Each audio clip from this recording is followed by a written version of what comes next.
শুভেচ্ছা ও ভালোবাসা। আশা করি সবাই ভালো আছেন, সুস্থ আছেন। আজকের এই এপিসোডে আপনাদের পাঠানো দুটি ঘটনা নিয়ে হাজির হয়েছি। আশা করছি ঘটনা দুটি আপনাদের ভয়ের শিহরণ জাগাতে সক্ষম হবে ইনশাল্লাহ।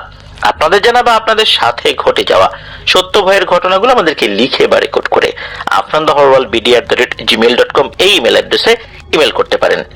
ইমেল অ্যাড্রেসের স্পেলিংটা বলে দিচ্ছি, afnanthehorworldbd afnanthehorworldbd@gmail.com। স্পেলিংটাও আমরা আমাদের ভিডিও ডেসক্রিপশনে দিয়ে রেখেছি, সেখানে গিয়ে স্পেলিংটা চেক করতে পারবেন। প্রিয় লিসেনার্স, আমাদের আরো একটি ইউটিউব চ্যানেল রয়েছে আফনাস বি নামে, সেটার লিঙ্কও এই ভিডিও ডেসক্রিপশনে একদম উপরের দিকে দেওয়া রয়েছে। সেই চ্যানেলেও কিন্তু রহস্য ভয় নিয়ে আমরা এপিসোড আপলোড করছি। এছাড়া অন্যান্য ভিডিও আমরা সেখানে আপলোড করি। ওই চ্যানেল সাবস্ক্রাইব করার বিনীত অনুরোধ করছি। প্রিয় লিসেনার্স, চলুন আজকের এপিসোডের প্রথম ঘটনায় চলে যাব। এই ঘটনাটি আমাদেরকে যিনি পাঠিয়েছেন, ওনার নাম মোহাম্মদ আবির হাসান। উনি একজন চাকুরিজীবী। ওনার বর্তমান ঠিকানা গাজীপুরের কাশিমপুর এলাকায়। ওনার দেশের বাড়ি সিরাজগঞ্জ জেলার শাহজাদপুর উপজেলার বেলতলি ইউনিয়নের একটি গ্রামে। গ্রামের নামটি উনি উল্লেখ করেন নাই সঙ্গত কারণেই। ঘটনাটি মূলত ওনার সাথেও কিছুটা ঘটেছে, আর এই ঘটনার মূল যে ভিকটিম তিনি এই আবির হাসান ভাইয়ের স্ত্রী। ঘটনাটি কিন্তু খুব বেশি দিন আগে ঘটেনি। ঘটনাটি ঘটেছে 2025 সালের ঈদ উল আজহার ঠিক দুদিন পরে। তখন তো বর্ষাকাল, আর ওনাদের যে গ্রামের বাড়িটা, এই গ্রামের আসলে চতুর্দিকে পানি চলে আসে, বর্ষার পানি। আর ওনাদের বাড়ির যে অবস্থান, ওনার বাড়ির চতুর্দিকেই আবার পানি চলে আসে, মানে চতুর্দিকে পানি, মাঝখানে ওনাদের বাড়িটা। এরকম আরো অনেক বাড়ি আছে যার চতুর্দিকে আসলে পানি চলে আসে। তখন ওনারা নৌকা যোগে মেইন রাস্তাটায় ওঠেন। আর এখন তো চতুর্দিকে ইলেকট্রিসিটি চলে এসেছে, প্রায় সব বাড়িতেই ইলেকট্রিসিটি আছে, যার কারণে অনেক রাত পর্যন্তই মানুষজন আসলে আসা যাওয়া করেন। আর ঈদের ঠিক পরপর তো শহর থেকে অনেকেই গ্রামে এসেছেন, ঘুরে বেড়াচ্ছেন, বিভিন্ন জায়গা দিয়ে ঘুরে বেড়াচ্ছেন। অনেক রাত, এটাও এখন খুব একটা বেশি বোঝা যাচ্ছে না। এদিকে এই আবির হাসান ভাই, ওনার কিন্তু আর একটা বোন রয়েছে, মানে ওনারা দুই ভাই বোন, আর ওনার বাবা এবং মা। পরিবারের 4 জন সদস্য ছাড়াও আরো একজন সদস্য বেড়ে গিয়েছে। কেননা এই ঘটনা যখন ঘটে তার 1 বছরেরও কম সময়ে উনি বিয়ে করেছেন আর কি, মানে 1 বছর হয় নাই, 8 মাস বা 10 মাস এরকম একটা সময়। তো ওনার স্ত্রীও প্রথমবারের মতো শ্বশুর বাড়িতে ঈদ করতে গিয়েছেন। কুরবানি ঈদ হয়ে গেছে, ঠিক 2 দিন পর দেখা গেল আকাশে বেশ চাঁদের আলো চারদিকে ছড়িয়ে পড়েছে। আকাশ থেকে যে চাঁদ দেখা যাচ্ছে, এই চাঁদটা যখন পানির উপর পড়ছে দারুণ ভাবে ঝিকমিক ঝিকমিক করছে। এরকম একটা দৃশ্য, তার উপর আবার মৃদু বাতাসও প্রবাহিত হচ্ছে। অতটা গরমও তখন ছিল না। তখন আবির হাসান ভাই বললেন পরিবারের সদস্যদেরকে যে আমরা একটু নৌকায় ঘোরাঘুরি করি। যেহেতু ওনারা শহর এলাকায় বেশি থাকেন, গ্রামে তো আসলে নৌকায় ওভাবে ঘোরাঘুরি হয় না। তখন পরিবারের সদস্যরা এক বাক্যে সম্মতি দিলেন। ওনাদের তো নৌকা ছিল, ওই নৌকায় উঠে পড়েছেন। আবির হাসান ভাইয়ের বাবা নৌকা বাইক ছিলেন, আর মাঝখানে যেখানে বাঁশের মাচা আছে সেখানে আবির হাসান ভাই, ওনার বোন এবং ওনার মা বসেছেন। আর নৌকার সামনের যে অংশ, যেটাকে আমরা গোলই বলি, ওইখানে বসেছেন আবির হাসান ভাইয়ের স্ত্রী। তো ওনাদের মতো করে গল্প করছেন, যাচ্ছেন। যেতে যেতে তখন দেখা যাচ্ছে ঘড়িতে সময় 9:30 থেকে 10টার ভেতরেই হবে আর কি। চারদিকে লোকজন আছে, দেখা যাচ্ছে যে আশেপাশে রাস্তা দেখা যাচ্ছে। তারপর ওনারা যে পথ দিয়ে যাচ্ছিলেন, মানে পানি পথ, এই পানি পথের দুপাশে কিন্তু পাড় রয়েছে, ওই পাড় দিয়েও কিন্তু মানুষজন হাঁটাহাঁটি করে। এদিকে ওনারা যেতে যেতে এমন একটা জায়গায় চলে আসেন, ওখানে ঈদগাহ রয়েছে, ওনাদের গ্রামের যে ঈদগাহ, ওই ঈদগাহে কিন্তু ঈদের নামাজগুলো ওনারা পড়েন। 2 দিন আগেই ওখানে ওনারা নামাজ পড়েছেন। তখন ওখানে আসার পর আবির হাসান ভাই ওনার বাবাকে বলেন যে বাবা, এইখানে আর না থাকি, এই জায়গাটা ভালো না, আমরা চলে যাই। এ কথায় অবশ্য আবির হাসান ভাইয়ের বাবা সম্মতি দেন। উনি নৌকা ঘুরিয়ে বাড়ির দিকে রওনা দেবেন এমন একটা সময় আবির হাসান ভাইয়ের স্ত্রী উনি প্রচন্ড জোরে একটা চিৎকার দিয়ে ওঠেন। এমন চিৎকার দিয়েছেন মনে হচ্ছে উনি কোনো কিছু দেখে ভয় পেয়েছেন, আর উনি তখন কিছু এর বলতে পারছেন না, মনে হচ্ছে ওনার শরীর ঠকঠক করে কাঁপছে। উনি মাথার উপরে, বিশেষ করে মাথার দুপাশে হাত দিয়ে রেখেছেন, মাথা চেপে ধরে রেখেছেন। ওনার তীব্র মাথা ব্যথা শুরু হয়েছে। দ্রুত নৌকা ঘুরিয়ে বাড়িতে নিয়ে আসা হয়, আর ওনার স্ত্রীকে জিজ্ঞেস করেন যে কি হয়েছে। তখন উনি যতটুকু বলেন যে উনি কিছু একটা দেখেছেন যা খুবই ভয়ঙ্কর। কি দেখেছেন এটা বলার মতো অবস্থায় উনি তখন আর নাই। প্রচন্ড মাথা ব্যথা, মাথা ব্যথা এমন পর্যায়ে পৌঁছেছে, তীব্র মাথা ব্যথার যন্ত্রণায় উনি চিৎকার করে কান্নাকাটি করছেন। যখন পরিবারের সদস্যরা বুঝতে পারলেন যে কোন একটা ঘটনা ঘটেছে, কেননা ওই জায়গাতে এসে রাতের বেলা অনেকে ভয় পেয়েছেন, যেহেতু ওনার স্ত্রীর সাথে ওই ঘটনাটি ঘটেছে, সুতরাং এটা তো আসলে ডাক্তার দিয়ে কাজ হবে না, কবিরাজ নিয়ে আসতে হবে। ওনাদের বাড়ির কাছাকাছি একটা কবিরাজ বাড়ি ছিল। তখন এই আবির হাসান ভাইয়ের বাবা এবং আবির হাসান ভাই দুজন নৌকা নিয়ে রাস্তায় ওঠেন। মানে চতুর্দিকে তো পানি, কিছুটা পার হলেই রাস্তা। ওখানে নৌকা রেখে রাস্তায় উঠে ওই কবিরাজের বাড়িতে গিয়েছেন।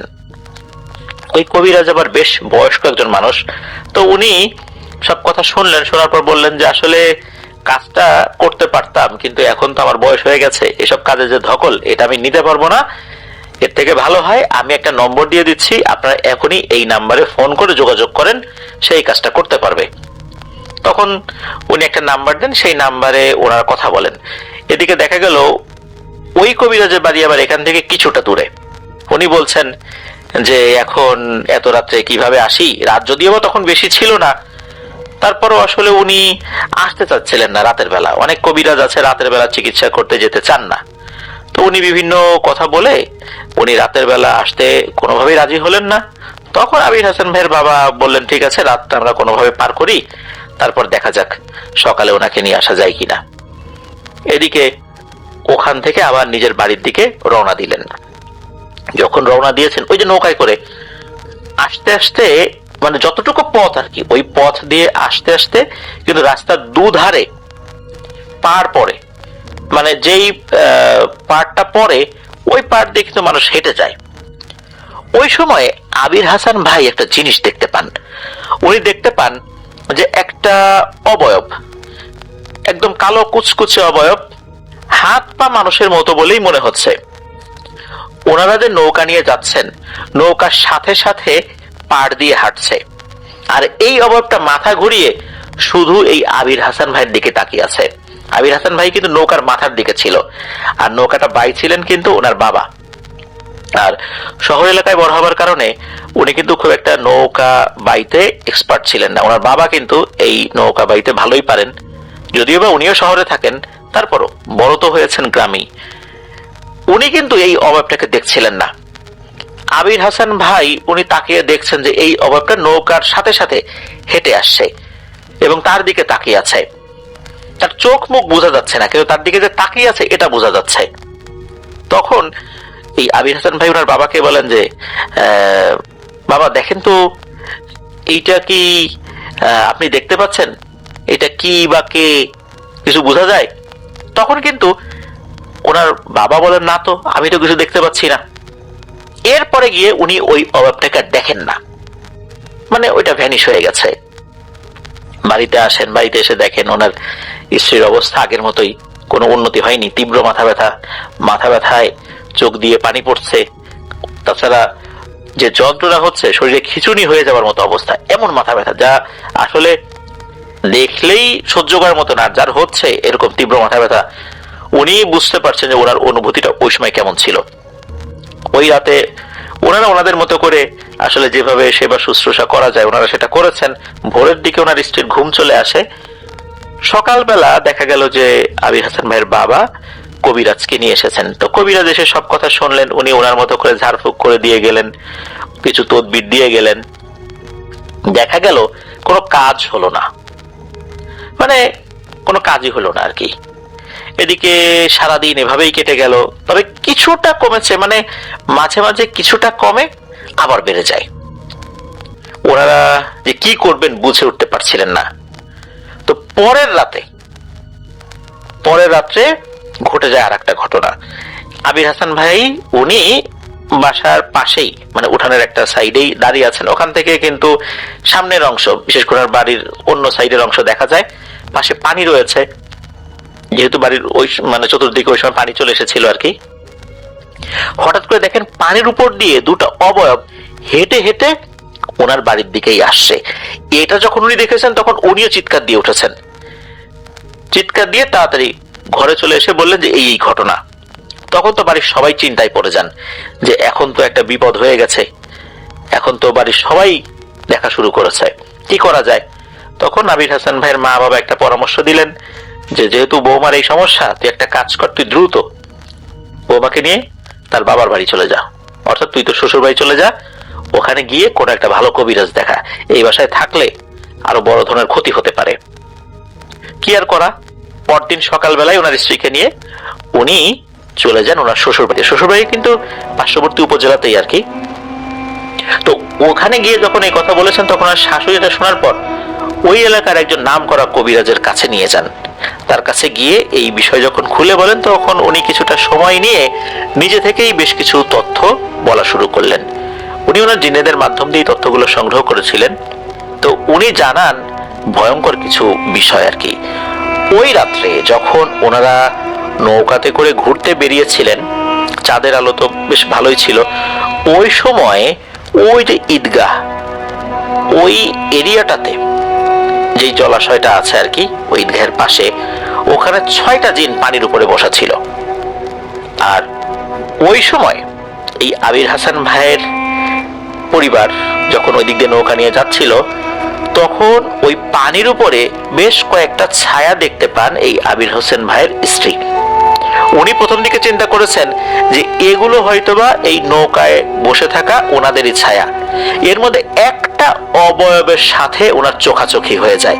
যখনই চোখাচোখি হয়ে গেছে তখনই ওই অবয়বটা চোখ উনি দেখতে পেয়েছেন। যখনই হঠাৎ করে চোখ দেখতে পেয়েছেন তখনই উনি মারাত্মক ভয় পেয়ে যান। আর ওই অবয়বটার সাথে চোখাচোখি হবার কারণে ওনার তীব্র মাথা ব্যথা শুরু হয়ে যায়। এরপর থেকে ওই অবয়বটা ওনার পিছু নিয়েছে। শুধু তাই না, আগে একটা ছিল যেটা ছিল পুরুষ অবয়ব, এখন আর একটা অবয়ব পিছু নিয়েছে, সেটা একটা নারী অবয়ব। আর এই দুটো অবয়বকেই পরের দিন রাতের বেলা আবির হাসান ভাই পানির উপরে হেঁটে হেঁটে ওনাদের বাড়ির দিকে আসতে দেখেছেন। তখন উনি যেটা বলেন সেটা হচ্ছে যে আমি কিছু কাজ করে দিচ্ছি, এটা নিয়ে খুব বেশি দুশ্চিন্তা করার দরকার নাই।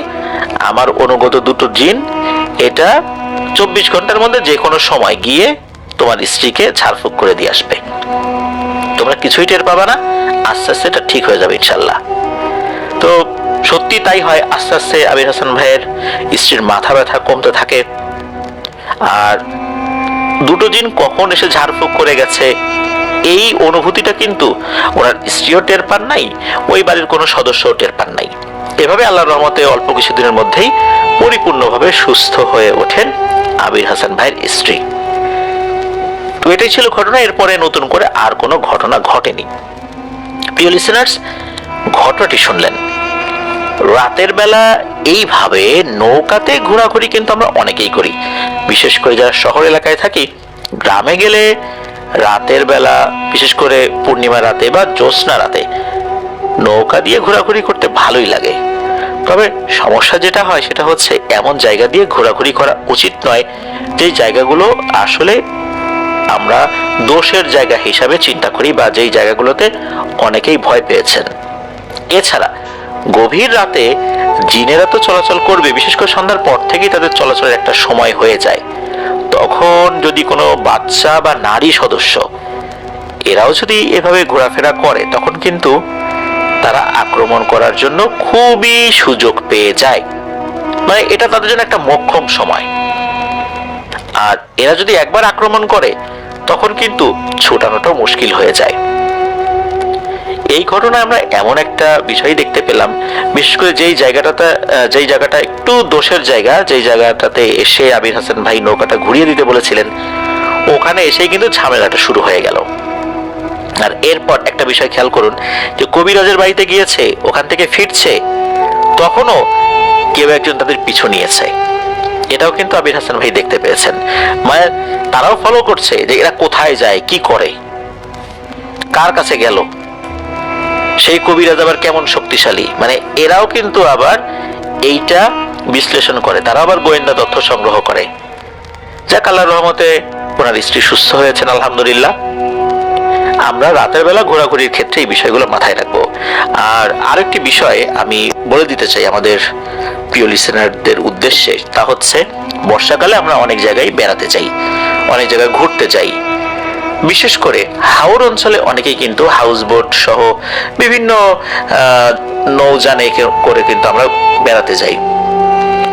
এক্ষেত্রে একটা বিশেষ সতর্কতা অবলম্বন করতে বলবো, যারা এই ধরনের জায়গাগুলোতে আমরা বেড়াতে যাই, পূর্ণিমা এবং অমাবস্যা তিথিগুলো আমরা একটু মাথায় রাখবো। কেননা এমন অনেক ঘটনা ঘটেছে যে বাচ্চা কিন্তু ভেতরেই রয়েছে, কিভাবে যে সে গায়েব হয়ে গেছে সেটা মা বাবা বুঝতেও পারেনি। এই হাওরেও কিন্তু বেশ কিছু ঘটনা রয়েছে। আমি সুনামগঞ্জে প্রায় 2.5 বছর ছিলাম, তখন কিন্তু হাওর সম্পর্কিত বেশ কিছু ভয়ের ঘটনা আমি শেয়ার করেছিলাম। হাওরে যে ঘটনাগুলো ঘটে সাধারণত, সেখানে থাকা যে মাঝি ভাইরা আছেন তারা কিন্তু এই বিষয়গুলো সহজে বলতে চান না। বললে দেখা যাচ্ছে যে তাদের বেশ কিছু বিষয়ে সমস্যা হতে পারে, যেমন তারা সেখানে একটা নির্দিষ্ট জীবিকা নির্বাহের পথ বের করে নিয়েছেন, টুরিস্টদের মধ্যে একটা আতঙ্ক সৃষ্টি হতে পারে। এই জন্য তারা এই বিষয়গুলো বলেন না। অনেক জোরাজুরি করলে তারা বলেন, কিন্তু সচরাচর ওনারা বলতে চান না। এই হাউজে যেই গাইডরা রয়েছেন, এদের মধ্যে একজন ভাই আছেন, তার কিন্তু ভিডিও আমরা আপলোড করেছিলাম, বেলাল ভাই। উনি কিন্তু বেশ কিছু ঘটনা আমাদেরকে দিয়েছিলেন। এই হাওর এলাকাতেই এই ঘটনাগুলো ঘটেছে, এখনো ঘটে। এই জন্য আমি পরামর্শ দিব, হাওরের যেই জায়গাগুলো খুবই গভীর, এইখানে লাইফ জ্যাকেট পরেও গোসল করাটা উচিত হবে না। হ্যাঁ, যেই জায়গাগুলো অগভীর, আপনি দাঁড়ালেই পায়ের নিচে মাটি ঠেকে যায়, সেখানে আপনি নামতে পারেন, তাও একাকী না, একসাথে কয়েকজন মিলে নামবেন। এতে করে খুব একটা বেশি সমস্যা হয় না। আর এমনও রহস্যময় মৃত্যুর ঘটনা সেখানে ঘটেছে, লাইফ জ্যাকেট পরা অবস্থাতেই বডি কিন্তু ডুবে গেছে। লাশ যখন উদ্ধার করা হয়েছে, লাইফ জ্যাকেট পরা অবস্থাতেই উদ্ধার করা হয়েছে, কিন্তু তখনও বডি নিচেই ছিল। অথচ লাইফ জ্যাকেট পরা অবস্থাতে, বিশেষ করে যেই ধরনের লাইফ জ্যাকেটটা ছিল, খুবই ভালো মানের লাইফ জ্যাকেট ছিল, এই লাইফ জ্যাকেটে কিন্তু বডি তলিয়ে যাবার কথা নয়। এরকম ঘটনা কিন্তু আগে হরহামেশাই ঘটতো, বিশেষ করে এই চাঁদনি রাতে এই হাউস বোটগুলো হাওরের বিভিন্ন জায়গায় অবস্থান করত। তখন যে যার মতো রাতের বেলা পানিতে নেমে গোসল করত, তখন এই ধরনের ঘটনাগুলো ঘটতো। পরবর্তীতে স্থানীয় প্রশাসন একটা নিয়ম করে দিল যে হাউস বোটগুলো একটা নির্দিষ্ট জায়গায় অবস্থান করবে। বর্তমানে নীলাদ্রি লেকের ওখানে সবগুলো হাউস বোট সন্ধ্যার দিকে বা সন্ধ্যার আগেই এসে ওখানে অবস্থান নেয়। রাতের বেলা কিন্তু হাওর জুড়ে এই হাউস বোট নিয়ে ঘুরে বেড়ানোর কোনো সুযোগ নেই। মূলত এই ধরনের দুর্ঘটনা সহ আরো বিভিন্ন কারণে এই হাউস বোটগুলো একটি নির্দিষ্ট জায়গায় এনে রাখা হয়, যাতে করে চুরি ডাকাতি সহ বিভিন্ন ধরনের দুর্ঘটনা থেকে বাঁচানো যায় সবাইকে। এটা স্থানীয় প্রশাসনের একটা সফলতা আমি বলবো, এই জন্য তাদেরকে ধন্যবাদ জানাই। এছাড়া বর্তমানে স্থানীয় প্রশাসন থেকে বলে দেওয়া হয়েছে হাউস বোটগুলো ঠিক কোন দিক দিয়ে যাবে, একটা রোড ম্যাপ করে দেওয়া হয়েছে, এলোমেলো ভাবে, যাতে অন্য কোথাও তারা না যান, কোনো দুর্ঘটনায় পতিত না হন। এই জিনিসগুলো বর্তমানে প্রশাসন থেকে মনিটরিং করা হচ্ছে। এই জন্য আমি সবাইকে অনুরোধ করব যে স্থানীয় প্রশাসনের যেই রুলস গুলো আছে আমরা সেগুলো মেনে চলার চেষ্টা করব যারা ওখানে যাব। আর অবশ্যই ওই হাউস বোটে থাকা যে গাইড রয়েছেন তার পরামর্শ আমরা ফলো করার চেষ্টা করব ইনশাল্লাহ। তাহলে দেখা যাচ্ছে যে বিপদ আপদ থেকে আল্লাহ তাআলা আমাদেরকে অনেকটাই হেফাজত করবেন। তারপরও ভাগ্যে যদি থাকে সেটা তো আর আটকানো যায় না। তবে আমার 2.5 বছরের যেই অভিজ্ঞতা হয়েছে ওই এলাকায় থেকে, তা থেকে কিন্তু আমি এই বিষয়গুলো আপনাদের সাথে শেয়ার করলাম। আশা করছি আল্লাহ তাআলা আমাদেরকে এই সংক্রান্ত বিপদ আপদ থেকে হেফাজত করবেন। আর পানিতে যদি একান্ত নামতেই হয় দোয়া দরুদ পড়ে ইনশাল্লাহ নামবো। আর অবশ্যই সময় বুঝে আমরা নামার চেষ্টা করব, যে কোন সময় আমরা নামছি। প্রিয় লিসেনার, চলুন চলে যাব। আসসালামু আলাইকুম। আপনারা সবাই ভালো আছেন? আপনাদের দোয়াতে আমিও ভালো আছি। আমি যে ঘটনাটা আপনাদের মাঝে বলতে চাচ্ছি, শেয়ার করতে চাচ্ছি, ঘটনাটা আমার বন্ধুর জীবনের সাথেই ঘটে গেছে। এটা হচ্ছে 3 নাম্বার পর্বের ঘটনা। তখন সেই তারিখ নির্ধারণ করে আমার বন্ধুর ওয়াইফ, তার ছেলে মেলে সহ, ছেলে আর মেয়েকে সহ নিয়ে নারায়ণগঞ্জে চলে যায়, কাজের মেয়েকে না বলে। তখন সন্ধ্যা 8টায় গাড়িতে ওঠে, সকালবেলা যে নারায়ণগঞ্জে পৌঁছে যায়। পৌঁছে যাওয়ার পরে সে গন্তব্যস্থানে চলে যায় আমার বন্ধুর ওয়াইফের আপুর কাছে আর বোনের কাছে। সেখানে তারা বাসা ভাড়া নিয়ে ধুয়ে দিছে। সেখানে যাওয়ার পরে সেই বাসায় ওঠে। সেই বাসায় ওঠার পরে তারা যে তার আপুর বাসায় খাওয়া দাওয়া করে সে বাসাতে সব কিছু সেটিং করে, বিছনাপাতি করার পরে সেখানে তারা ঘুমিয়ে যায় দিনের মধ্যে। আবার দুপুরের পরে ঘুমটুম পেরে ওঠে। তখন আমার বন্ধুর ফোনে সেই কাজের মেয়ে ফোন দেয়, তুমি কোথায় গেছো? তুমি যে নারায়ণগঞ্জে গেছো আমাকে বলো নাই। সে আমার বন্ধু বলে, কি বলবো তোমায়, শুধু তোমার কারণে আমি দেশ ছাড়ছি। তুমি আমার দেশও তো আমাকে থাকতে দিলে না, যে পরিস্থিতি তুমি আমার সাথে শুরু করে দিছো। তখন কাজের মেয়েটা আমার বন্ধুকে বলে, রিল্যাক্সে থাকো, আমি আবার তোমাকে ফোন দেব, আমার ফোনটা তুমি ধরিও, কথা আছে। এই কথা বলে ফোনটা কেটে দেয় কাজের মেয়ে। তখন আমার বন্ধু চিন্তা করে কি হবে। সেই দিনটা চলে যায়। তারপরের দিন সে নিজের ফোনটাও বন্ধ করে রাখে, কোনো লোকের সাথে যোগাযোগ পর্যন্ত করে না, যোগাযোগ বন্ধ করে রাখে। একটানা 4-5 দিন। 4-5 দিন পরে সে আবার ফোনটা আবার খোলে।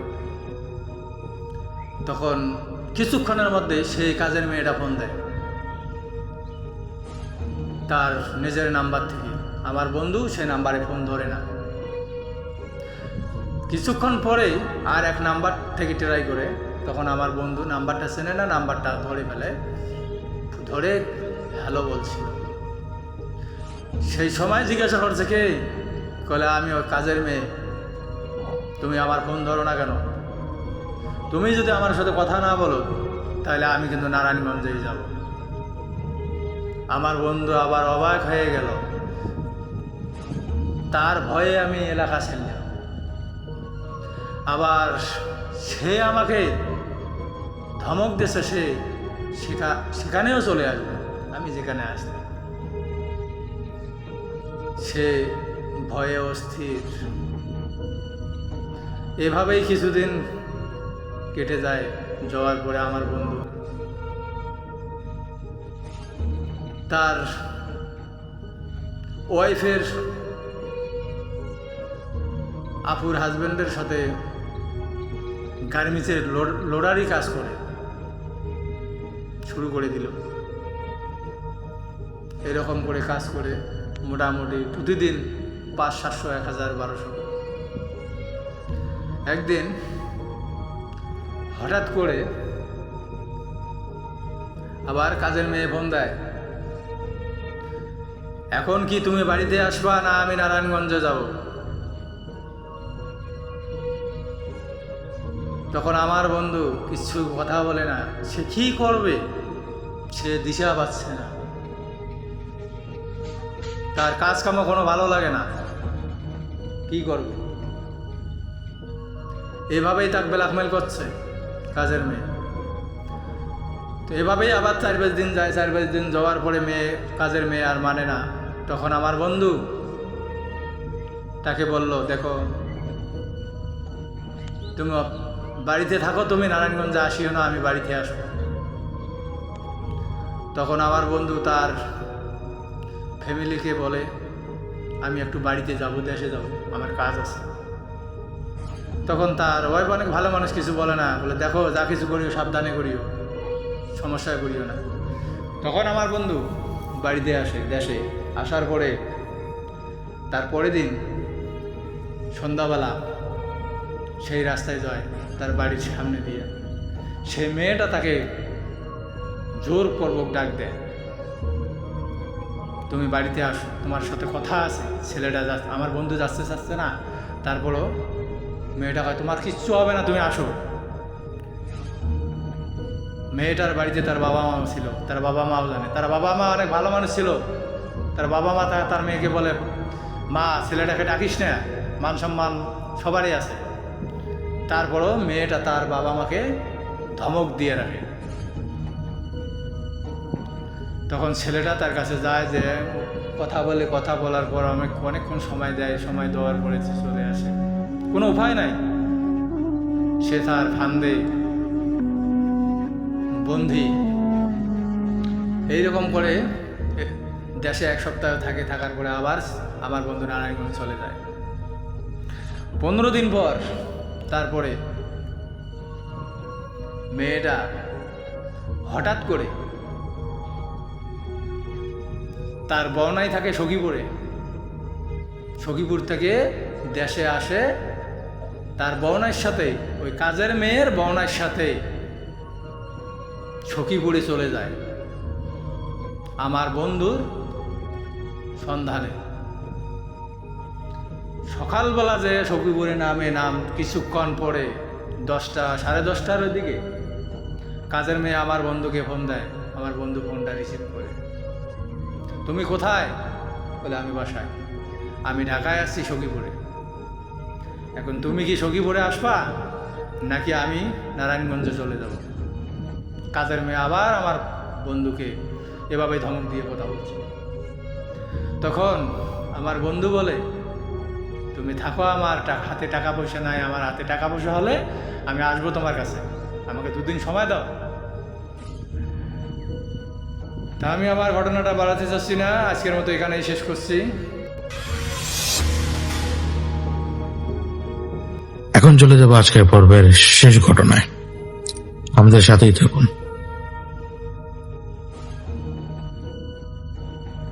কখনো কখনো কালচক্রের শুরু এইভাবেই হতো, কখনো অতীত থেকে, কখনো মধ্যবর্তী সময় থেকে। যে কালচক্রে এই মুহূর্তে আমরা ফেসে রয়েছি, এই কালচক্রের শুরু হয় অতীতে। সেই সময়, যে সময় এই বাংলাদেশে তখনও যাত্রা পালার প্রচলন ছিল, বিভিন্ন জায়গায় আসরগুলো বসতো, কখনো কখনো উৎসবের আমেজ থাকতো এমন এলাকায় বা এমন সময় সেখানে বসতো। আবার কখনো কখনো কিছু কিছু গ্রুপ রয়েছে যারা চলন্ত অবস্থায় বিভিন্ন গ্রামে, বিভিন্ন স্থানে কিছু সময়ের জন্য যাত্রাপালা দেখাতো মানুষকে, অর্থাৎ তার অনেকটা সব সময় চলার মতো গতিতে থাকতো। আবার কখনো কখনো দূর থেকে যাত্রাপালার লোকদেরকে ভাড়া করে এনে পারিবারিক একটা অনুষ্ঠান অথবা মহল্লা ভিত্তিক একটা অনুষ্ঠান হতো, যাত্রাপালা মানুষ দেখত। কারণ এন্টারটেনমেন্টের জন্য যাত্রাপালা সেই সময় সবচেয়ে বেশি কার্যকর। ভিসিআর ভাড়া নেওয়া যেতে পারে, কিন্তু তা অত্যন্ত ব্যয়বহুল। তার উপরে মানুষ যখন এইরকম আর্টিস্টদেরকে দেখতে, পারফর্ম করতে, তখন মানুষ তার সাথে খুব সহজে মিশে যেতে পারত।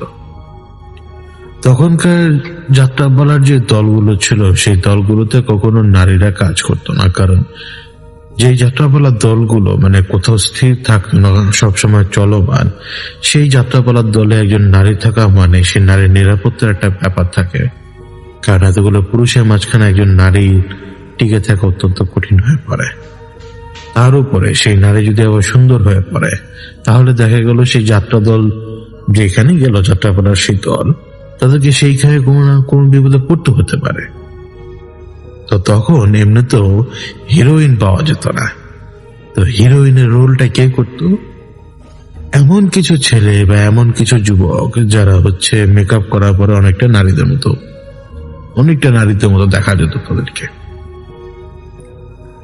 যে যাত্রাপালা দলের কথা বলছি, সেই যাত্রাপালা দলের ওস্তাদ বা মূল হচ্ছেন, তার নাম হচ্ছে সাধু। তার নাম সাধু। এই সাধু যেই যাত্রাপালার ওস্তাদ, তিনি এই যাত্রাপালাটা সবসময় রানিং থাকতো, অর্থাৎ এরা চলমান, এটা ভবঘুরের মতো। তাদের দলের লোকজন ছিল আনুমানিক সব মিলিয়ে 9 থেকে 11 জনের মতো, এবং 9 থেকে 11 জনের ভেতরে কয়েকজন বাদ্যযন্ত্র চালাতো, বাকিরা অভিনয়ের বিভিন্ন সরঞ্জামের কাজ নষ্ট হয়ে গেলে সেটা মেরামত করতো বা ঠিক করতো, বাকিরা হচ্ছে ওই নাটক বা সেই যাত্রাপালায় যা হচ্ছে সেটার অভিনেতা, সঞ্চালক, সবকিছু।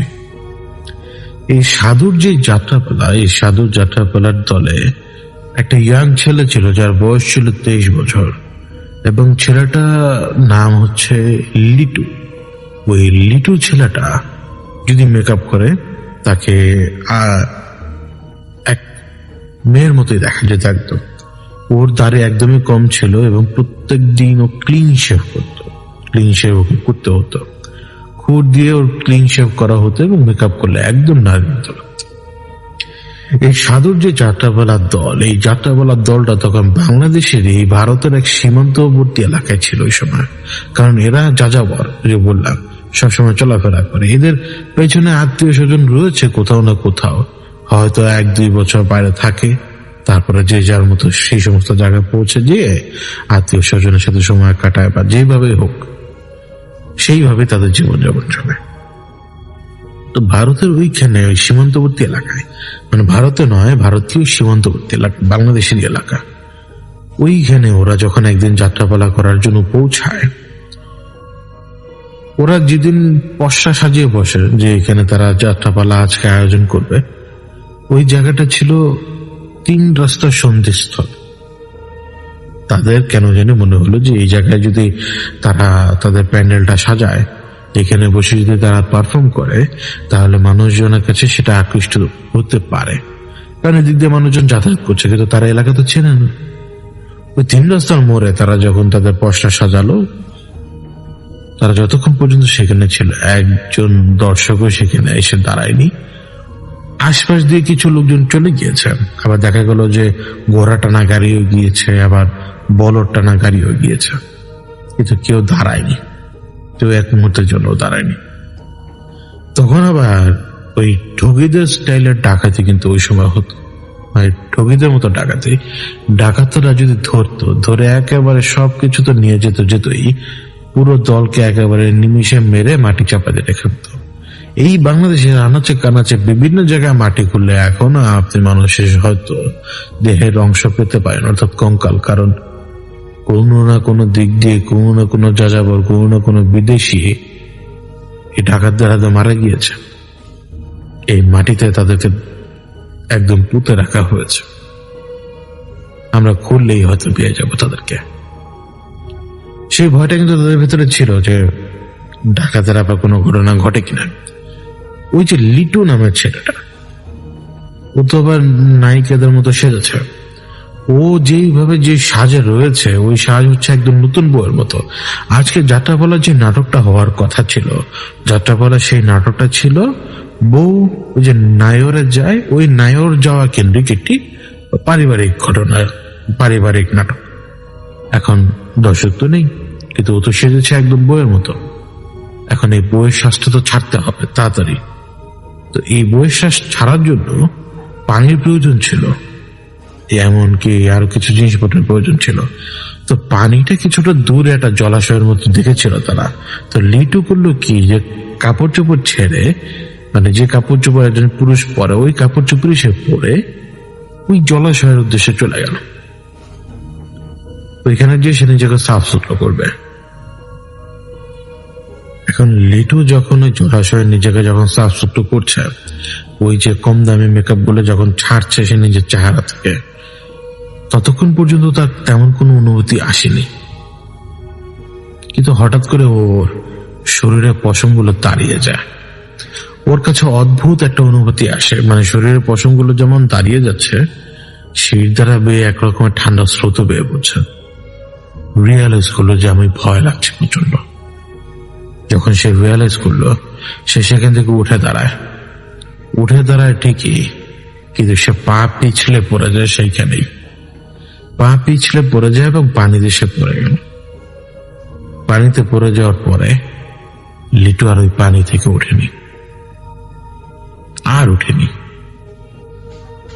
ওই যে সাধু, যে হচ্ছে যাত্রা দলের ওস্তাদ, যাত্রাপালা এই দলের ওস্তাদ, এখন সে তো জানে যে জলাশয়ের কাছে গিয়েছে লিটু। ওইখান থেকে এসে জলাশয়ের কাছে জিজ্ঞেস করলো, খোঁজ করলো, হাঁক দিল, ডাক দিল, কোনো খবর নাই। এই যে 9 জন বা 11 জনের যে দল, বাকি লোকেরাও এলো, তারাও খোঁজ করলো, ডাক দিল, শাক দিল, কোনো রকম সাড়া নেই। লিটু একেবারে ভ্যানিশ হয়ে গেল। এ কিভাবে সম্ভব হয়? সেই দিন রাতে তারা তো সেখান থেকে নড়তে পারলো না, চলে যেতে পারলো না অন্য কোথাও। তারা সারা রাত অপেক্ষা করলো লিটুর। এখন যারা বাদ্যযন্ত্রে কাজ করে, যারা গুটি কয়েক 3 জন 4 জন, তারা ইনসিস্ট করছিল যে হয়তো পালিয়ে গেছে। এটা সত্যি কথা, কারণ লিটুর কাছে কিছু টাকা পয়সা ছিল। এখন সেই টাকা পয়সাটা সে নায়িকা হওয়ার যেহেতু অভিনয় করত, মানুষজন খুশি হয়ে ওকে আরো কিছু টাকা পয়সা দিত, কেউ ছুঁড়ে মারতো, কেউ এমনি দিত। মানুষ মনে করতো সে আসলে হিরোইন। কিন্তু পরবর্তীতে মানুষ যখন বুঝতে পারতো ওই একদম ওর কাছাকাছি আসার পরে স্বাভাবিকভাবে একজন পুরুষ সেখানে বাধা দিবে, তখন মানুষ বুঝতে পারতো যে আরে এ তো একটি পুরুষ। কিন্তু সে টাকা তো মানুষজন ফিরিয়ে নিতে পারতো না। তো ওই টাকাটা তার কাছে ছিল। সাধুর মন একদম সরল, মানে সাধু যে ওস্তাদ, তার মন একদম সরল। সে ওইটাই ভাবলো যে লিটু হয়তো পালিয়ে গেছে। কিন্তু কে জানে? এই মুহূর্তে আমরা জানি, আর সেই সময় গুটি কয়েক মানুষজন পরে জানতে পেরেছিল যে লিটু ওইখানে ওই জলাশয়ের পানির গভীরে তলিয়ে গিয়েছিল, অথবা কেউ তাকে নিয়ে গিয়েছিল সেখানে। ভেসে উঠেছে কিনা তার লাশ, সেটা আমরা আর জানি না। এখন সারা রাত পার করেছে, তারা কনভিন্স হলো নিজেরা আলাপ আলোচনা করে যে তাহলে লিটু এখন এখানে নেই, পালিয়ে গেছে। তারা যাত্রাপালার দল তাদের তল্প সবকিছু গুটিয়ে তারা আবার রওনা দিল। মানুষজনের কাছে জিজ্ঞেস করে নিয়েছিল যে এর পরবর্তীতে কোন এলাকাটাতে মানুষজন একটু বেশি, তাদের এক ধরনের সিস্টেম থাকে খবর নেওয়ার। তো সেই এলাকার উদ্দেশ্যে তারা রওনা দেয়। এখন যে এলাকায় যে তারা পৌঁছায়, সেই এলাকায় পৌঁছানোর পরে তারা যেই ড্রামাটা করলো, ড্রামা অর্থাৎ যেই শোটা তারা করলো, ওই শোটায় তারা এই প্রথমবার হিরোইন ছাড়া একটা শো করলো। মানুষজন সেখানে উপস্থিত ছিল যাত্রাবেলা দেখার জন্য, কিন্তু হিরোইন না থাকার কারণে মানুষজনের কাছ থেকে তেমন আয় ইনকাম হয়নি তাদের। মানুষজন স্বেচ্ছায় কেন টাকা পয়সা দিবে তাদেরকে? কারণ তারা আসে হিরোইনদেরকে দেখতে। কারণ মানুষ তখন ওই হিরোইন লাও এই কথা বারবার জিজ্ঞেস করছিল, চিল্লায় বলছিল, কারণ হিরোইন তো নেই। তো সাধুর ভেতরে এক ধরনের অশান্তিও কাজ করছিল লিটুর ব্যাপারটায়, কারণ তার অন্তরের ভেতরে একটা চিন্তা গেঁথে গিয়েছিল এমন ভাবে যে ছেলেটা আবার বড় ধরনের কোনো ক্ষতি হলো নাকি। আবার মানুষজনকে বিশেষ করে আবার অনেক সময় কঠিন হয়ে পড়ে। সাধু তারপরও নিজের মনের খেয়ালকে বাইরে আর কারোর সামনে পেশ করেনি। কিছুদিন গেল, তারা যে শো করছে, অর্থাৎ যে ড্রামার পার্টটা তারা করছে, সেইখানে মারাত্মকভাবে হিরোইনের উপস্থিতি প্রয়োজন হয়ে পড়লো। এখন হিরোইনের রোল করার মতো ছেলে তো যেমন ছিল না, ঠিক তেমনি অন্য কাউকে এখন যে হিরোইনের রোলে যদি সে দাঁড় করিয়ে দেয়, হচ্ছে না, মানুষ সেটার সাথে খাপ খেয়ে নিতে পারছে না, মানুষ এই ব্যাপারটাকে ভালোভাবে নিতে পারে না। কিন্তু একদিন যখন একটা এলাকায় যে এসে পৌঁছায়, ওই এলাকাটা হচ্ছে ওই যে লিটু যে জায়গা থেকে নিখোঁজ হয়েছে সেখান থেকে আনুমানিক 10-12 কিলোমিটার দূরে।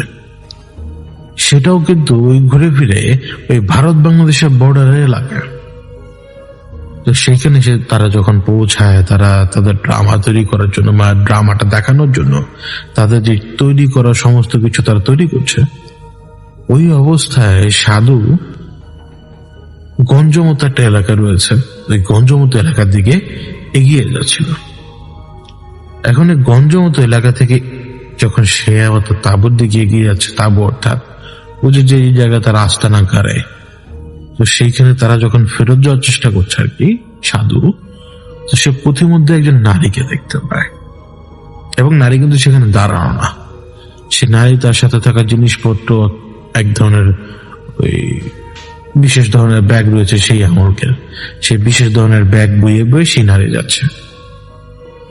তো সাধু স্বাভাবিকভাবে একজন মানুষ হিসেবে তাকে কিছুটা আগিয়ে দিতে চাইল, কিন্তু সে আগালো না, সে তার কাছ থেকে কোনো সাহায্য নিল না। সাধু যখন তার নিজের ওই আস্তানায় ফেরত আসে, অর্থাৎ ওই তাঁবুতে, ওই নারী আবার কিছু সময় পরেই ওই রাস্তায় এসে উপস্থিত হয় যে এখানে তারা যাত্রাপালা আয়োজন করবে। এখন ওই নারীকে দেখার পরে সাধু তো তাকে চিনতে পেরেছে, ওই নারীও সাধুকে চিনতে পারলো, এবং এক কথা দুই কথা এটুকু জানা গেল যে এই নারী একজন পারফর্মার, তিনি নৃত্য করতে পছন্দ করেন অনেক, এবং তিনিও তার ওই ব্যাগের ভেতরে কিছু সরঞ্জাম রয়েছে, এবং সে তার নিজের মতো করে নাচ দেখিয়ে মানুষের কাছ থেকে টাকা পয়সা ইনকাম করে, অথচ ব্যাগের ভেতরে তার নাচের কাপড় চোপড় রয়েছে। এখন এটা তো একটা যাত্রা দল। সাধুরও মনে হলো যে যদি এরকম একটা মেয়ে তাদের সাথে কাজ করতে পারে বেশি ভালো। ওই মেয়েটাও তাদের সাথে রাজি হয়ে গেল কাজ করার জন্য, এবং একটা মেয়ে দেখার পরে বাকি যত দলের যত লোক রয়েছে তাদের ভেতরে এক অস্বাভাবিক আত্মবিশ্বাস প্রকট হয়। কারণ নারীর সঙ্গ পেতে যে কোনো পুরুষ বেশি পছন্দ করবেই, এটা অত্যন্ত স্বাভাবিক। কিন্তু এই নারী যেমন তেমন নারী না, শর্ত ছিল তার তাঁবু থাকবে একা, মানে একা একটা তাঁবুতে সে একা থাকবে, তার তাঁবুর আশেপাশে সাধু ছাড়া অন্য কেউ যেতে পারবে না। আর সাধু যদি তার কাছে যায়, দূর থেকে চিৎকার দিয়ে অনুমতি নিয়ে তারপর তার কাছে যেতে হবে। সে যাত্রাবেলায় যখনই নাচ করুক, যখনই সেই হিরোইনের পার্ট করুক না কেন, তার সাথে কেউ দেখা করতে পারবে না। সে তার নিজের সময় মতো চলে আসবে, সে যেভাবে পারফর্ম করে দরকার সেইভাবে পারফর্ম করে সে তার নিজের তাঁবুতে চলে যাবে। তাকে ব্যাস তার টাকাটাও তাকে দিয়ে দিতে হবে। সে যে নিজের তাঁবুতে থাকবে বা নিজের এলাকায় থাকবে, সেটা কিন্তু যে বলে দিল সে, যে সাধু অনুমতি নিয়ে সেখানে গেলেই সাধুর সাথে সে কথা বলবে, এর আগে সে কথা বলবে না। আর যাই হোক, একজন হিরোইন তো পাওয়া গেল। আর যেমন তেমন হিরোইন না, এই হিরোইন নাচতে পারে। তাদের যাত্রা বলা এমন ভাবে হিট হতে লাগলো যে তারা যেই এলাকায় প্রবেশ করতো ওই এলাকা থেকে সহজে বের হতেই পারতো না। তাদের শো এর পর শো চালু করতে রাখতে হতো, এবং ওই নায়িকার প্রতি মানুষের যে অত্যন্ত টান আর যে পয়সা ইনকাম হচ্ছিল, সব একেবারে মানে চোখ ধাঁধানো জৌলুস তারা দেখতে পাচ্ছিল নিজেদের চোখে। ওই নায়িকার তো ইনকাম হচ্ছিল আলাদা, কিছু কিছু মানুষজন তো নায়িকার উদ্দেশ্যে টাকা মারতো, টাকা দিয়ে দিত সমস্ত কিছুই, কিন্তু এর বাইরেও ইনকাম তাদের বাড়তে লাগলো।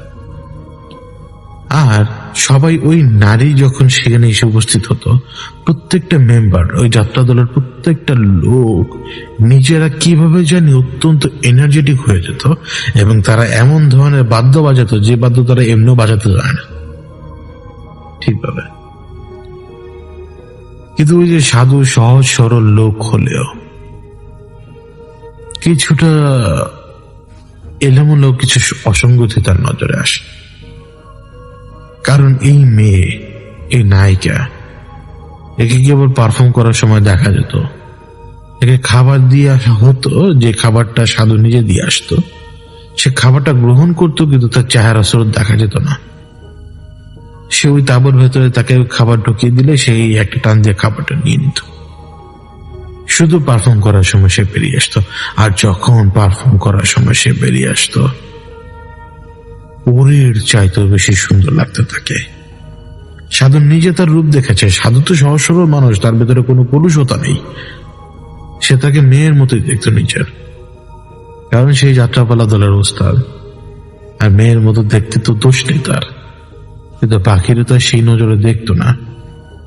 কিন্তু তারপরও কোনো না কোনো কারণে তারা সেই নায়িকার পাশে আসতে পারতো না, কাছে ঘেঁষতে পারতো না। এইভাবেই চলতে লাগতো। এইভাবেই চলতে চলতে একদিন এক প্রলঙ্করী ঘটনার সম্মুখীন হলো সাধু। সেদিন খাবার দিতে দেরি হয়ে গিয়েছিল। খাবার দিতে দেরি হওয়ার কারণে খাবার নিয়ে যখন সে পৌঁছায়, নায়িকা এমন ভাবে চিৎকার করেছিল, এমন ভাবে কর্কশ গলায় কথা বলেছিল, ওই গলা কোনো মানুষের হতেই পারে না। কোনো মতে ওই গলা কোনো মানুষের হতে পারে না। এটা সাধু খুব ভালো করেই জানতো, ভালো করে বুঝতে পেরেছিল। খাবারটা সে গ্রহণ করেছে ঠিকই, কিন্তু সাধুর ওই যে আচরণটা মেয়েটার, এই আচরণটা সাধুকে একটু নাড়িয়ে দিয়েছিল। পরবর্তীতে সে খাবারের পাত্র নিয়ে আনার জন্য সে যখন ওই মেয়েটার তাঁবুর কাছে আবারও যায়, প্রথমে অনুমতি নেওয়ার জন্য ডাক দেয়, অনুমতি মিলছে না, কারণ মেয়েটাই কোনো কথা বলছে না। কয়েকবার ডাক দেওয়ার পরে যখন তার তাঁবুর কাছে এলো সাধু নিজে, তখন দেখলো যে তাঁবুর ভেতরে মেয়ে নেই। এখন লিটু যেভাবে নিরুদ্দেশ হয়ে গিয়েছিল, এই নায়িকার নিরুদ্দেশ হলে তো ওর অনেক বড় ক্ষতি। আবার নিজের অন্তরের ভেতরে এক ধরনের ভয়ঙ্কর কু ডাক দিল, কারণ সে তো একজন নারী। এমনও হতে পারে যে সে বাইরে গিয়েছে বাইরের কাজ করতে, কোনো দলের লোক কি আবার কোন রকম শয়তানি করলো কিনা, এই ভয়টাও তাকে পেয়ে বসলো। তখন সে দিক বিদিক খেয়াল না করে এদিক সেদিক শুধুমাত্র মেয়েটাকে খুঁজতে লাগলো। এই নায়িকাকে সে খুঁজতে লাগলো। এই নায়িকাকে খুঁজতে যে সে আবিষ্কার করলো ওর নাম জানে না। নায়িকার নামই এখন পর্যন্ত সে জানে না। কি নামে ডাকবো? ওই নায়িকা যেইভাবে ডাকা যায় ওইভাবে তিনি ডাকছিলেন। ওই যে তারা যে যাত্রাপালা করেছিলেন, সেই যাত্রাপালা যে ধরনের চরিত্রের নাম থাকতো ওই নায়িকার, ওই নাম দিয়ে ডাকতে শুরু করলো। খুঁজতে খুঁজতে খুঁজতে খুঁজতে সেদিন চাঁদও ছিল একদম মাথার উপরে, তিনি মেয়েটাকে খুঁজে পান। যে জায়গায় তিনি মেয়েটাকে খুঁজে পান, ওই জায়গাটা ছিল একটা শ্মশান। শ্মশান কিভাবে? কারণ শ্মশানে পৌঁছালে শ্মশানের পরিবেশ দেখলে বোঝা যায় এটা শ্মশান। তার উপরে একটা মরা যে পোড়ানো হয়েছে সেইটারও আলামত রয়েছে। ওইখানে ওই মেয়েটা, এবং মারাত্মক বিভীষিকাময় রূপ তার। চোখগুলো একদম বড় বড়, চুল চারপাশে উঠছে। সে নরকরটি অর্থাৎ মানুষের কঙ্কাল অর্থাৎ মাথা, সেই নরকরটি নিজের দুই হাতে নিয়ে, যেভাবে মানুষ দুই হাতে একটা পেয়ালা ধরে পানি পান করার চেষ্টা করবে, ওই নরকরটিকে দুই হাত দিয়ে ধরে ওই নরকরটি থেকে সে কি জানি পান করছে। যে মুহূর্তে সাধুর সাথে তার চোখাচোখি হয়ে গেল, তখন তার বিভৎস রূপটা সাধু নিজের চোখে দেখতে পায়। ওই নারী অত্যন্ত লম্বা, কারণ সে বসেছিল, সে দাঁড়িয়েছে, সে অত্যন্ত লম্বা। তার শাড়ি যেন উড়ছে, তার চুলগুলো যেন উড়ছে। সে অত্যন্ত চিকন, মারাত্মক ভঙ্গিতে সে তার দিকে এগিয়ে আসতে লাগলো। হাঁটু ভেঙে গেছে, অথবা উরু ভেঙে গেছে, অথবা হাঁটু উরু দুটোটাই মাটির সাথে লেগে যাচ্ছে। এমন ভয়ঙ্কর ভাবে সে হেঁটে আসছে যা চোখে না থাকলে বোঝা সম্ভব না। সাধু সেখান থেকে দৌড়ে সরতেও পারছে না। সে সাধুকে প্রচ্ছন্ন একটা হুমকি দেয়। হুমকিটা হচ্ছে, আজকের এই কথা যদি বাইরে কোথাও কেউ জানতে পারে, তাহলে সে সাধুকে, ঠিক লিটনকে যেভাবে খেয়ে ফেলেছে, সাধুকে ওইভাবেই খেয়ে ফেলবে সে, ওইভাবেই। এই কথাটুকু বলে সে। তারপরে সাধুর সামনে সে মেয়েটা একদম সে আগের মতো, সেই নায়িকারা যেরকম সেরকম। ওই মেয়ের সাথে সে আবার কিভাবে জানি নিজেদের আস্তানায়, অর্থাৎ নিজেদের যে জায়গায় তাবু করা, সেখানে সে কিভাবে ফিরে এসছে সে সেটা জানে না, কিন্তু সে তারপরে সে সেখানে ফেরত এসছে। ওই আসার পথে মেয়েটা 2 বার তাকে বলে দিয়েছিল, আজকের ব্যাপারে যদি কেউ জানতে পারে তাহলে তোমাকে আমি খেয়ে ফেলবো, আর এই ব্যাপারে যদি কেউ কখনো না জানতে পারে তাহলে তোমার জন্য রয়েছে অনেক পয়সা, অনেক টাকা। কিন্তু ওই যে বললাম, কেউ যদি জানতে পারে তাহলে তোমাকে আমি খেয়ে ফেলবো। আসার পথের এই কথাগুলো ছিল এরকম। এবং সেখান থেকে তারা চলে আসার পরে যখন তাঁবুতে ফিরল, সাধু আর কাউকে কিছু বলতে পারছিল না। কেবল সাধু এই মেয়েটার আসল রূপ দেখতে পাচ্ছিল। সাধু আসল রূপটা অত্যন্ত ভয়ঙ্কর, যে বললামই। সে ওইভাবেই নেচে বেড়াতো এবং ওইভাবেই টাকা পয়সা ইনকাম হতে লাগলো। একটা সময় যখন আপনি দীর্ঘদিন ধরে এইভাবে চলতে থাকবেন, তখন কিন্তু আপনি এই ব্যাপারগুলোর সাথে শুইয়ে নেবেন নিজেকে, তাই না? সেও নিজেকে শুইয়ে নেয়, সাধু ও সেই নারীর সাথে নিজেকে শুইয়ে নেয়, বাতিয়ে ফেলে, যার ফলশ্রুতিতে কিন্তু সাধুর বড় ধরনের কোনো ক্ষতি কখনোই হয়নি, ছোট ক্ষতি পর্যন্ত হয়নি।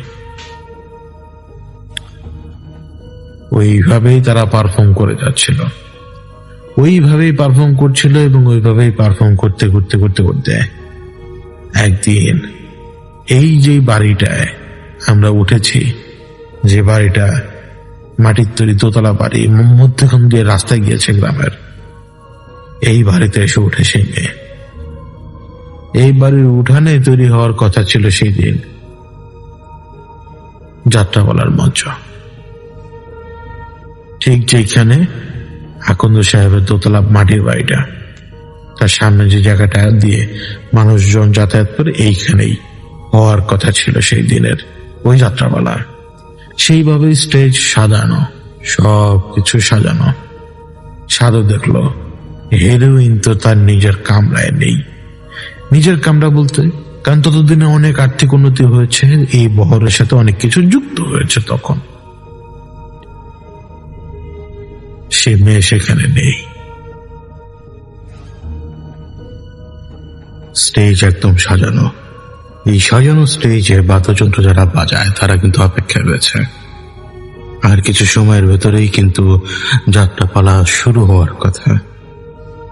প্রবেশ ঘটে সেই নায়িকার, যার জন্য সবাই একদম অধীর আগ্রহে বসে রয়েছে। নায়িকার যখন প্রবেশ ঘটে, সেই মুহূর্তে সাথে সাথে যেন যারা বাদ্যযন্ত্র বাজায় তারা যেন জীবনী শক্তি লাভ করলো। তারাও এক অদ্ভুত সুর বাজাতে শুরু করলো।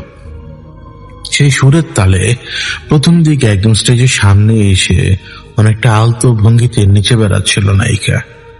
সবাইকে সম্মোহিত করে ফেলেছিল সে তার নাচ দিয়ে।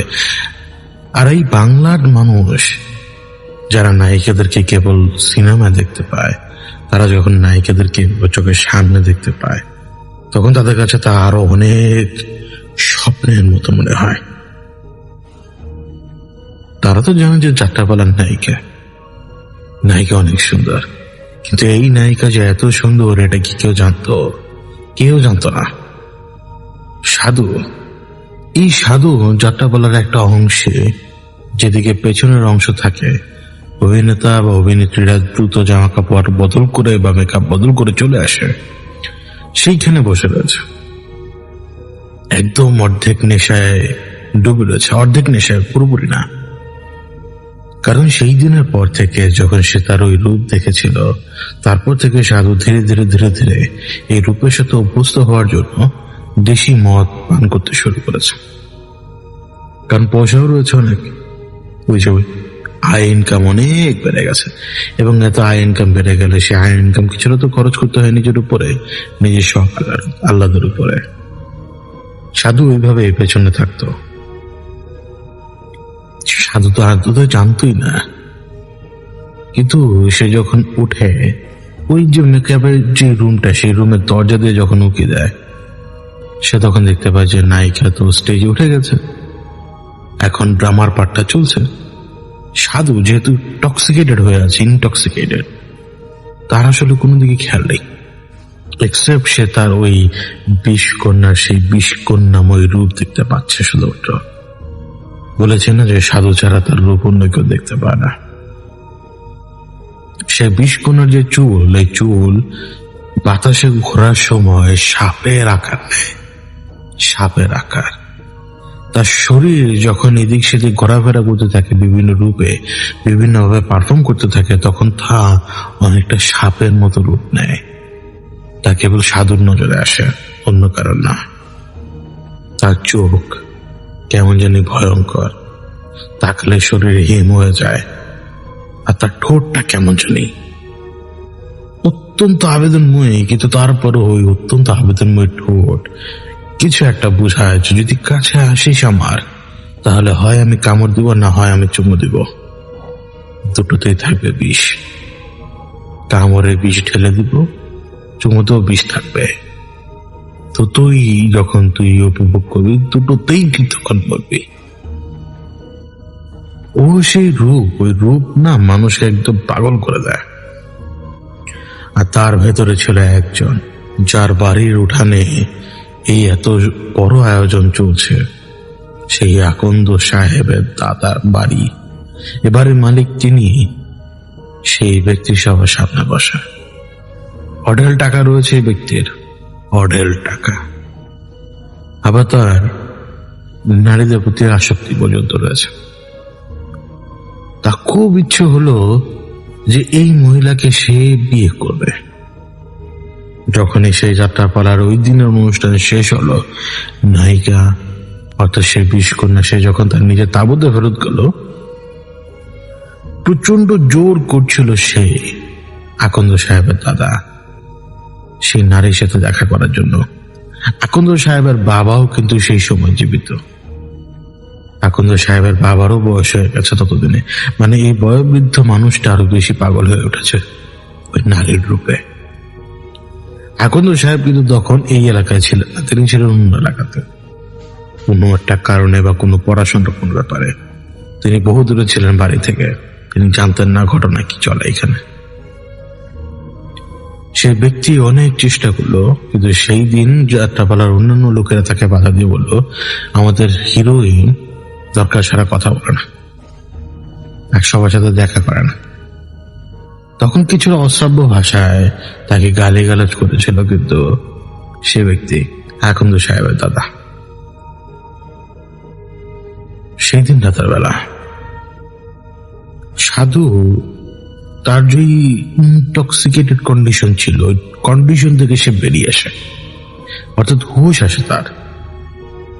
এবং হুঁশ যে সময় আসলো, ওই সময় দেখলো, মানে চোখ খুলতে না খুলতে সে নিজেকে আবিষ্কার করলো ওই আকন্দদের বাড়ির পেছনের একটা অংশে। এবং সেই অংশ থেকে সে যখন আশপাশে তাকাচ্ছে, সে আচ্ছা কি জানি দেখলো ওই নায়িকাই মনে হয়, ওই নায়িকাই মনে হয়, এবং কাকে জানি টেনে সে নিয়ে যাচ্ছে, কাকে জানি সে টেনে নিয়ে যাচ্ছে। এখন ধর্মর করে সে উঠলো, উঠে সেই নায়িকার পিছনে না। যত সময় যাচ্ছে, যত কদম সে আগাচ্ছে, তত সে বুঝতে পারছে ওটা হচ্ছে নায়িকা, সেই বিষকন্যা।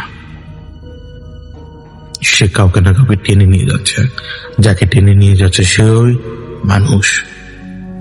কিন্তু সে তখন পর্যন্ত জানতো না, কিন্তু আকন্দ সাহেবের দাদা, এই ব্যক্তি যে আকন্দ সাহেবের দাদা, এটা কিন্তু সাধু জানতো না। আকন্দ সাহেবের দাদাকে সাধুর চোখের সামনে সে বিষকন্যা হত্যা করে। ওই হত্যা করার ধরনটা ছিল অদ্ভুত। আকন্দ সাহেবের যে দাদা, তিনি তো ওই নারীর সুধা পান করার জন্য একদম পাগল, এবং ওই নারীও তাকে ওইভাবেই টেনে এনেছে। তার চোখ এমন ভাবে খোলা যেন প্রচন্ড শোক বা প্রচন্ড মোহের ভেতরে সেই ব্যক্তি। ওদিকে বিষকন্যা তাকে এমন ভাবে ধরে রেখেছে, তার প্রত্যেকটা চুল দাঁড়িয়ে সুইয়ের মতো হুল ফুটাতে শুরু করেছে সেই ব্যক্তির গায়ে। সুই যেভাবে মানব দেহের ভিতরে প্রবেশ করে ঠিক ওইভাবে লম্বা লম্বা হয়ে প্রত্যেকটা চুল তাকে দংশন করতে লাগলো, যেভাবে সাপ কামড়া ওইভাবে। তার চোখের সামনে ওই ব্যক্তি, যার চোখের মধ্যে প্রচন্ড মোহ বা প্রচন্ড সুখ, তার হুট করে মৃত্যু যন্ত্রণা শুরু হয় এবং কিছু সময়ের ভিতরে সে ব্যক্তি মারা যায়। যখন মারা যায়, বিষকন্যা সেই ব্যক্তিকে নিচে ফেলে দেয়। বিষকন্যা কিন্তু তাকে ধরে রেখেছিল, ধরে রাখা অবস্থায় বিষকন্যার হাতেই কিন্তু সেই ব্যক্তির মৃত্যু হয়, অর্থাৎ জান যায়। বিষকন্যা তাকে যখন নিচে ছুঁড়ে মারে, তখন বিষকন্যার রূপ ছিল অত্যন্ত ভয়ঙ্কর। সাধু সেই রূপ সহ্য করতে পারছিল না, কিন্তু বিষকন্যা তাকে বলেছিল ওকে সেই বাড়ির কাছে রেখে আসতে। সেই বাড়ির কাছে নিয়ে যাওয়া হয় আকন্দ সাহেবদের বাড়ি, যে বাড়িতে আমরা প্রথমে ঢুকেছি সেই বাড়ির পুরনো অবস্থার দিকে, পুরনো অবস্থা যেরকম ছিল সেই অবস্থা, এবং তাকে পেছনের দিকে রেখে আনা হয়। ঠিক যে দিক দিয়ে মানুষজন বাথরুমে যাওয়া আসা করে ওই দিকেই ময়লার উপরে, মানুষের ময়লার উপরে তাকে ফেলে রাখা হয়, যাতে ব্যাপারটা এরকম হয় যে শেষ রাতের দিকে সে হয়তো বাথরুমে গিয়েছিল, ওইখানে সে মারা গেছে। এবং ব্যাপারটা এরকমই হয়, যাত্রাপালা তো স্থগিত হয়ে পড়ে যাত্রাপালা। এখান থেকে সেই যাত্রাপালা আবার মুভ করতে শুরু করে, মুভ করে চলে গিয়েছে পর্যন্ত। কিন্তু কিছুদিন পরে আবার সেই যাত্রাপালা এখানে আসে, আর ধ্বংসের শুরু এখান থেকেই, ধ্বংসের আসল শুরু এখান থেকেই। যখন আকন্দ সাহেবের দাদা মারা যান, তখন সম্পত্তির সম্পূর্ণ নিয়ন্ত্রণ আকন্দ সাহেবের বাবার হাতে চলে আসে। বাবা মানে আকন্দ সাহেবের বাবা, তার নিজের বাবা থাকাকালীন অবস্থায় তিনি কোনো কিছু করে উঠতে পারতেন না, কারণ তার বাবা ওই যে প্রচন্ড ক্ষমতাধর ব্যক্তি হওয়ার কারণে তিনি কোনো কিছু করতে পারেননি এতদিন। কিন্তু এখন তার হাতে সেই ক্ষমতা, এখন সেই টাকা তার হাতে, এখন সেই ক্ষমতাও তার হাতে।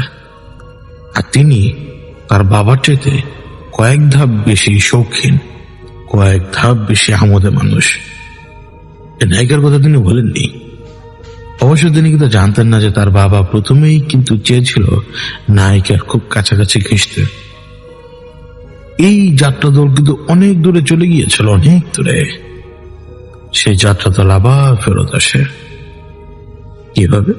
কারণ এই ব্যক্তি লোক পাঠায়, ওই লোকেরা খুঁজে খুঁজে খুঁজে খুঁজে সেই যাত্রা দলকে খুঁজে পায় এবং আমন্ত্রণ জানায়। আকন্দ সাহেবের বাবা, তার ইচ্ছা ছিল এখানে এই আসরটা বসবে অন্তত 7 দিন, 1 দিন 2 দিন নয়, এবং সেই পরিমাণ টাকার লোভ দেখিয়ে তাদেরকে এখানে আনা হয়। বিষকন্যা কিন্তু কোনো কথা বলেনি এর মধ্যে একবারও। সাধু যেহেতু সবকিছু নিয়ন্ত্রণ করে, তো সাধু সেইভাবে সবাইকে নিয়ে আবার এখানে ফেরত আসে। কিন্তু তফাৎ ছিল, সবার সামনে যে যাত্রাপালাটা হবে, সেই যাত্রাপালাটা রাতের একটা নির্দিষ্ট সময় হবে এবং অল্প সময়। ধরে নিয়ে যে ওই যাত্রাপালাটা হবে 10 থেকে 15 মিনিট অথবা 20 মিনিটের, কিন্তু এটি প্রাইভেট প্রোগ্রাম থাকবে রাতেরবেলা, এবং সেই প্রাইভেট প্রোগ্রামটা কেবলমাত্র আকন্দ সাহেবের বাবার। এবং এই প্রাইভেট প্রোগ্রামটা হবে যেই বাড়িতে আমরা অবস্থান করছি ওই বাড়ির নিচে। তখন ওই বাড়িটা দোতলা ছিল না, এই বাড়িতেই। এবং এই প্রাইভেট প্রোগ্রামটা এরকম হবে, তিনি থাকবেন আকন্দ সাহেবের বাবা, তার সামনেই নায়িকা নেচে বেড়াবে। এই হচ্ছে প্রাইভেট প্রোগ্রাম। এবং এই প্রাইভেট প্রোগ্রামের ব্যাপারে যখন বিষকন্যাকে জানানো হয়, বিষকন্যা রাজি হয়, কারণ সে হচ্ছে বিষকন্যা, সে জানে পুরুষ কেন তাকে খুঁজে। কিন্তু সেদিন একটা বড় ধরনের ঘটনা ঘটে। তৃতীয় দিন রাতের বেলা প্রথম 2 দিন তো খুব স্বাভাবিকভাবেই ওই প্রাইভেট প্রোগ্রামটা ঘটে, তার সামনে ওই নাচ পরিবেশন করে। তৃতীয় দিন কোনো একটা সময় ওই সময়টা, যে সময় পারফরমেন্স চলছিল, ওই সময়টায় আকন্দ সাহেবের বাবা সেই নায়িকাকে সবার সামনে জড়িয়ে ধরে। ওই যে প্রাইভেট যে অনুষ্ঠানটা, সেখানে একেবারে সবার সামনে তাকে জড়িয়ে ধরায়। নায়িকা এটা মেনে নিতে পারেনি, 20 কন্যা সেটা হজম করতে পারেনি। 20 কন্যা তাকে একেবারে কামড় দিয়ে দেয়। ওই কামড়ে তার গাল বেয়ে রক্ত পর্যন্ত বেরিয়ে আসে। তৃতীয় দিনের কথা এটা। চতুর্থ দিন তো একদম শো আর করবেই না নায়িকা। তারপর অনেক টাকা পাঠানো হয়। হয়তো 20 কন্যা জানতো চতুর্থ দিন রাতে কি হতে পারে, হয়তো জানতো সে, হয়তো নাও জানতো সে, কিন্তু শোটা হতে যাচ্ছিল না। মানে চতুর্থ রাতে সব বরবাদের নামে একদম এখানে। এই রাতটা অত্যন্ত ভয়ঙ্কর রাত। সাধু এই রাতের সাক্ষী। এই রাতের সাক্ষী সাধু নিজে। ওই রাতে যখন এই প্রাইভেট শোটা চলছিল, তখন সেই প্রাইভেট শোটা চলছিল ঠিকই, কিন্তু সেদিন আর অন্য কাউকে অ্যালাউ করা হয়নি। এমনকি বাদ্যযন্ত্র যারা বাজায় তাদেরকেও অ্যালাউ করা হয়নি। সেখানে ছিল 4 জন।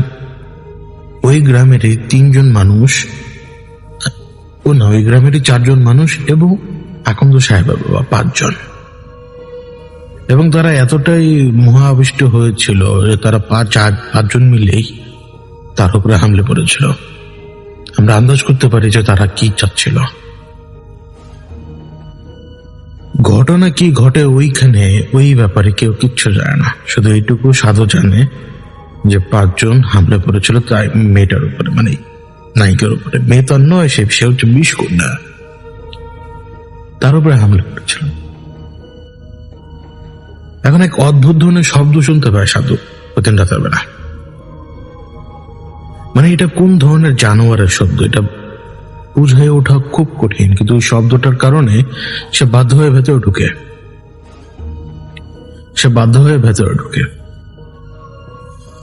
যখন সে ভেতরে ঢোকে তো সে দেখতে পায়, তার তো ভেতরে একটা ভয় ছিল যে ও যে 20 কন্যা, এটা ওর মাথায় থাকতো না। সাধুর মনে হতো একটা মেয়ে। ওকে কিন্তু নিজের মেয়ের মতো দেখতে শুরু করে দিয়েছিল, যার কারণে 20 কন্যা ওকে হত্যেই করেনি কখনো, বা তাকে মারার কথা চিন্তাই করেনি। যখন এই ঘরের ভেতরে সে প্রবেশ করে, ওই যে নিচতলায় 5 জনকে মৃত অবস্থায় পায় সে। 20 কন্যার হাতে ছিল একটা বড় কিরিচের মতো ধারালো একটা বস্তু, ছুরি বলা যায় না। আর যে মেয়েটা নায়িকার মতো সাজে সাজতো, তার সাজ এখন একদম নেই বললেই চলে। বিধ্বস্ত এক নারী, ওই যে যেরকম লম্বাটে আকার, আজকে তাকে সুন্দর লাগছে না, মারাত্মক রকমের মলিন লাগে থাকে। সাধু তো নিজের মেয়ে মনে করেছিল, মেয়ে মনে করে মাগো মাগো বলে তার ভিতরে এক ধরনের ভয় কাজ করতে লাগলো যে তার মেয়ের সাথে কি ঘটনা ঘটে গেল। কিন্তু এত 20 কন্যা, সাথে কেউ কিচ্ছু করতে পারবে না। কিন্তু 20 কন্যার কাছে তা ছিল অপমানের।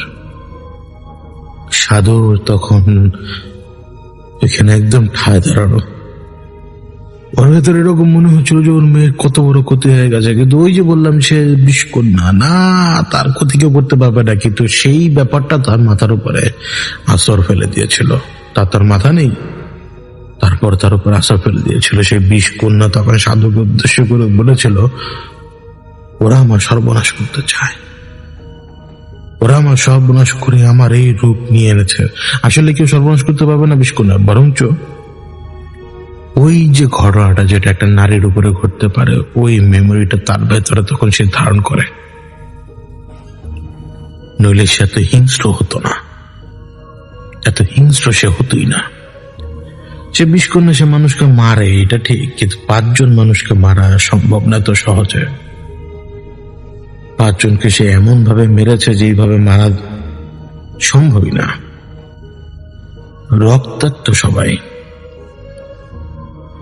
বিষ্কনের রূপটা ছিল এরকম যেন তার শাড়ির আঁচলটা পড়ে গেছে। চুল কেমন জানি মলিন, চেহারা কেমন জানি মলিন। সে কান্না করছিল এবং সে অভিশাপ দিচ্ছিল যে এই পরিবারগুলোর কেউ শান্তিতে থাকতে পারবে না। একজনের পেট চিরে সে নারী ভুঁড়ি বের করেছে, আরেকজনকে সে তুলে আশ্রিয়ে মেরেছে, আরেকজনকে সে গলা টিপে মেরেছে, আরেকজনকে সে ঝুলিয়ে মেরেছে, আরেকজনকে সে বুকে পাড়া দিয়ে মেরেছে। বুকে পাড়া দিয়ে। এই 5 জন এই গ্রামের 5 অংশকে রিপ্রেজেন্ট করত। ওই দিন বিষকন্যা সাধুকে বলেছিল, তুমি সবাইকে বলে দিও ওরা নায়িকাকে মেরে ফেলেছে, নায়িকা মরে গেছে। নায়িকা মরে যাওয়ার পরে নায়িকাই জীবিত হয়ে এসে এদেরকে মেরে ফেলেছে, বলে দিও সবাইকে। আর আমি আর এখান থেকে যাব না। এরা আমার সমস্ত কিছু ধ্বংস করে দিয়েছে। এখানে আমার উপরে দৃষ্টি ফেলার দুঃসাহস, এদের বংশধরকে সবাইকে পেতে হবে। এখান থেকে তুমি চলে যাও, তোমার সাথে আমার আর কোনদিন দেখা হবে না। সাধু ছিল ওই ঘটনার একমাত্র সাক্ষী, কারণ পরের দিনই একদম ওই ভোরবেলায় যে সে পালাবে ওই কাজ করেনি সে। এটা ধরা পড়লো, মানুষ মারা গেল, নায়িকা নিখোঁজ, দারোগারা এলো, অন্যান্য সমস্ত কিছু হলো। সাধু কিন্তু পরবর্তীতে দারোগার ভয়ে পালিয়ে গিয়েছিল। ওই জাটাপালা দলের কি হয়েছে সেটা আর আকন্দ সাহেব জানতো না, কিন্তু আকন্দ সাহেব পরে জানতে পেরেছিলেন। এই যে কথাগুলো কিন্তু আমরা শুনলাম এতক্ষণ পর্যন্ত আকন্দ সাহেবের কারণে। তিনি আমাকে বলছিলেন এই কথাগুলো, কিন্তু আমি ওনার চেহারার ভিতরে এক অদ্ভুত ধরনের অনুভূতি দেখতে পাচ্ছি। যেমন চেহারার ভিতরে অদ্ভুত ধরনের অনুভূতি দেখতে পাচ্ছি, ঠিক তেমনি ঘটনার প্রথম দিকগুলো, যেমন সেই নারীর ছায়া মূর্তি তার আশপাশে ঘোরাফেরা করে, পঞ্জিকা, দিন, ক্ষণ, মানে এই ব্যাপারগুলোতে তো আকন্দ সাহেব জড়িয়ে রয়েছেন। তিনি তো মাত্র অতীতের কথাগুলো বললেন, আমার তো যেন দরকার যে তিনি কিভাবে এই ব্যাপারটার সাথে জড়িয়ে আছেন। যখন বারবার জিজ্ঞেস করলাম আমি ওনাকে, উনি যখন উত্তর দিচ্ছেন না, ওই সময় আমার ভেতরে একটা অদ্ভুত কথা এলো এবং ওই কথাটা আমি বলে বসলাম। সে কথাটা হচ্ছে, বুড়ার মনে হয় শেষ বয়সে পিরিত জাগছে। বুড়ার পিরিত জাগছে দেখে বুড়া ভূতের সাথে পিরিত করতে গেছে। বুড়ার দাদাও ভূতের সাথে পিরিত করতে গেছে, বুড়ার বাপও ভূতের সাথে পিরিত করতে গেছে, বুড়া নিজেও পিরিত করতে গেছে এবং পিরিত করতে যায় যখন ধরা খেয়েছে বুঝতে পারছে যে ভূত সুবিধার না, তখন ভূতের বন্দি করার ফন্দি আসছে বুড়া, তাই না? এইটুকুই আমি বলেছিলাম। আকন্দ সাহেবের একটা চর পড়ে আমার গালে। উনি আমার সাথে বয়সে বড়, উনি আমার গালে একটা চর মারেন। উনি আরেকটা চর যা মারতে যাবেন সে শক্তি ওনার গায়ে ছিল না, কারণ আমি দেখছিলাম, আমি তো চর খাওয়ার পরে আমি দেখছিলাম উনি কাঁপছেন, ওনার ঠোঁট কাঁপছে, উনি কাঁপছেন, কিছু একটা বলতে চাচ্ছেন, বলতে পারছেন না, রাগ বা জিদ বা দুঃখে যেটাই হোক না কেন তিনি বলতে পারছেন না। আর ওই থাপ্পড়টা খাওয়া ডিজার্ভ করি আমি, কারণ আমি আর যাই হোক সত্য কথা বলেছে, কিন্তু ঘুরিয়ে ফিরিয়ে। সত্য কথা আমি ঠিকই বলেছি, ঘুরিয়ে ফিরিয়ে আর একদম অসুন্দর ভাবে। যার প্রতি তার দাদার টান ছিল, যার প্রতি তার বাবার টান ছিল, ওই একই জিনিসের প্রতি আকন্দ সাহেবেরও টান। অদ্ভুত না? কিন্তু ওই দুইজনের টান একরকম, আর আকন্দ সাহেবের টান অন্যরকম। আকন্দ সাহেবকে আমি দেখলাম যে থরথর করে কাঁপতে, আর আকন্দ সাহেব যখন থরথর করে কাঁপছেন আমি ওই ছায়াটাকে দেখতে পেলাম দেয়ালে। ওই নারীর ছায়া, দেয়ালের পাশে একটা জানলা রয়েছে, ওই জানলা দিয়ে ওই নারীর ছায়াটা ওয়ালের উপরে পড়ছে। আর আমি চাচ্ছিলাম তাকে দেখতে, তাকে আমি দেখতে যাচ্ছিলাম। আমার একটু দেখার দরকার যে এই এমন কোন বিষকন্যা যার প্রেমে 3 পুরুষই মজা। যখন আমি এই ব্যাপারটা চিন্তা করলাম, ঠিক ওই মুহূর্তেই জানালার সামনে সেই লম্বাটে সেই নূপুর পড়ার শব্দ, সেই সমস্ত কিছুকে নিয়ে কেউ উকি দেয়নি, উল্টো সেখান থেকে সরে গেছে। যখন সে ওইখান থেকে সরে যায়, তার যে চলে যাওয়ার অনুভূতিটা, ওটা আমি যেভাবে টের পাই, এখন তো সাহেব সেটা টের পায়। লোকটা তখন তত করে কাঁপছিল। আমার যেটা মনে হচ্ছিল যে তার সম্ভবত ওই আমাকে চড় দেওয়ার সময় তার প্রেশার বেরিয়ে গিয়েছিল বা কোনো কিছু, ওইটা তার এখন ক্ষতি করতে শুরু করেছে। তো তখন আমি মনে পাশে যাই, আগে আমি দেখি উনি নিঃশ্বাস নিতে পারছেন কিনা। পরে দেখলাম যে না, উনার নিঃশ্বাস নিতেই কষ্ট হচ্ছে, স্ট্রাগল করছেন অনেক। তখন আমি ওনাকে চাপলাম অনেকক্ষণ বুকের পিঠের দিকে আর কি, যাতে ওনার ঠিক হয়ে যায় সবকিছু। উনি নিঃশ্বাস নেওয়ার পরে উনি আমাকে বললেন যে আমি যাতে ওনার সামনে থেকে দূরে সরে যাই। তখন আমি ওইখানে বসলাম, বসার পরে বললাম যে দেখেন, আমি তার এখান থেকে যাচ্ছি না, আমাকে এখানে কিছু না কিছু এখন করা লাগবেই। আপনি আমাকে বলুন এখানে আমরা কি করব। এই থ্রেটের ব্যাপারে আপনি কি জানেন? কেন আপনি এই থ্রেটের পিছনে এভাবে ঘুরছেন? আর কেনই বা কি রিলেশন আপনার সাথে এর? কারণ এই যখন আপনার আশপাশে থাকে, এর হাব ভাব অন্যরকম বদলে যায়। ঘটনা কি? ওই সময় তার একটু স্ট্রাগল হচ্ছিল, যে বললাম। তো ওই স্ট্রাগল হওয়া কন্ডিশনে, মানে যাতে শরীর কাজ করছে না ঠিকভাবে, ওই অবস্থায় তিনি কোনো রকম উঠে দাঁড়ান। ওই টলতে টলতে দোতলা পর্যন্ত যাওয়ার অনেক চেষ্টা করলেন, পারলেন না। তো আমি ওনাকে ধরে উঠালাম, বললাম যাতে বসুন। আমার আবার তখন একটু ভয় লাগতে শুরু করেছে, যদি লোক মারা যায় এখন, স্ট্রোক করবে কোনো কিছু। তো তারপরও সে প্রচন্ড জোর দেখালো। আমি আমার হেল্প নিয়ে এসে উপরে উঠলো, এবং যখন আমি প্রথমবার 2 তলা একটা মাটির ঘরের 3য় তলায় উঠলাম, তখন প্রথমবার আমার কেন জানি মনে হলো আমি নিজে হয়তো ফ্লোর ভেঙে নিচে পড়ে যেতে পারি। আমি জানি না স্ট্রাকচারটা কিভাবে তৈরি, তাই মনে হচ্ছিল যে আমি নিজেই পড়ে যাব। তিনি আমার হেল্প নিয়ে সামনের দিকে যান। অনেক পুরনো আমলের এক ধরনের আলমারি থাকে, লম্বা না, ওই ধরনের আলমারিগুলো। ওই আলমারিগুলোর ভেতর থেকে একটা ট্রাঙ্ক বের করলেন টেনে, এবং ট্রাঙ্ক থেকে কিছু কাপড় চোপড় বের করলেন, ওই যে পুরোনো সোয়েটার যেরকম হয়, পুরোনো সময়কার সোয়েটারগুলো। ওই সমস্ত জিনিসগুলোর ভেতর থেকে তিনি একটা অনেকগুলো কাগজ বোঝার ডায়েরি বের করেন, এবং এই ডায়েরিগুলো বের করার পরে ওই ডায়েরিগুলোর ভেতর থেকে একটা অংশ আমার সামনে খুলে দিলেন। খুলে দিয়ে তিনি বিছানা ছিল, বিছানার উপরে যে বসলেন। ওই ডায়েরিতে কিন্তু একটা ড্রয়িং আঁকা, কাঁচা একটা মানুষ যে ড্রয়িং করতে জানে না, আমার মতো মানুষ, এই কাঁচা মানুষের হাতে তৈরি করা একটা ড্রয়িং। যেহেতু আমি সেই বিষকন্যাকে দেখেছি, এই জন্য আমি ওই ড্রয়িংয়ে নিজেকে, মানে নিজে ওই বিষকন্যাকে ধরতে পারছিলাম, যেটা বিষকন্যারই অবয়ব। সাথে একটা নাম লেখা, বিষকন্যার আসল নাম।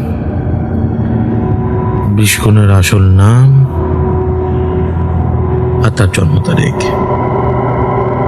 কিভাবে তাকে আটকানো যায় সেটা পর্যন্ত নিচে লেখা। যখন বিষকন্যার নামের দিকে লক্ষ্য করলাম, তখন একটুখানি অবাক হলাম। বিষকন্যার নিজের নাম অনেক অদ্ভুত। এমন অদ্ভুত নাম খুব খুব খুব রেয়ার দেখা যায়। এই অদ্ভুত নাম হচ্ছে লজ্জাবতীর ধনু। নামটা হচ্ছে এটা, লজ্জাবতী ধনু, বিষকন্যার আসল নাম। আরো কয়েকটা শব্দ রয়েছে। বিষকনের এই আসল নাম যখন আমি বললাম, পড়ার পর আমি আবার তাকালাম ওনার দিকে, আকন্দ সাহেবের দিকে। আর আমি আমার পেছনের দিকে যে অনুভূতিটা টের পেলাম, আমার শরীর বেশির দ্বারা বেজে ঠান্ডা স্রোত নেমে গেল। কারণ আমি এইমাত্র লজ্জাবতী ধনু বললাম না, ধনু, সেই লজ্জাবতী ধনু আমার পেছনে দাঁড়ানো, অর্থাৎ বিষকন্যা আমার পেছনে দাঁড়ানো।